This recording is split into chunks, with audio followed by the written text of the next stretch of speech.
Allah Resulü sallallahu aleyhi ve sellem buyurur ki, ümmətime çətin olmasaydı, hər namazda misvaqlanmağı onlara əmr eləyərdim. Hədisi İmam Buxari və Müslim rivayət edib. Doğrudan da bax, əzəmətli hədisdir. Burada misvaqlanmağın fəziləti var. Və bu sünnədə gəlib və sünnədir hər namazdan qabaq misvaqlanmaq. Fərqi yoxdur, bu istər fərz namazı olsun, istər nafilə namazı olsun. Deməli, təhkid olunmuş sünnədir. Az qala vacibə yaxındır. O demək ki, qardaşlar, misvaqlanmaq lazımdır. Hər bir kəsin gərək özünün misvaq olsun.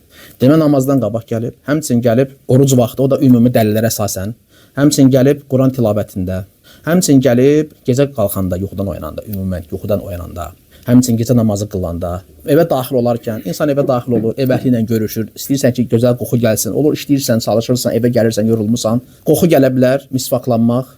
Demək, bu sünnədir, ibadətdir, Allah razı salır, həmçinin təmizlikdir və təmizlik də imandandır. Ona görə hər bir kəs çalışsın, misvaq olsun və misvaqda mütəmadi olaraq istifadə eləsin, xüsusən namazdan qabaq və həmçinin gəlib dəstəmaz alarkən.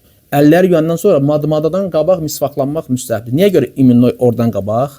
Çünki misvaqlanırsan və nəsə dişin arasından çıxa bilər, düzdürmü, qidadan və s. Artıq ağzı uyanda tökülür. Ona görə alimlər deyiblər ki, dəstəmazda yeri haradır? Əlləri yuyub, ağız boşluğunu yumamışdan qabaq. Bismillah deyib əlləri yuyursan axı birinci.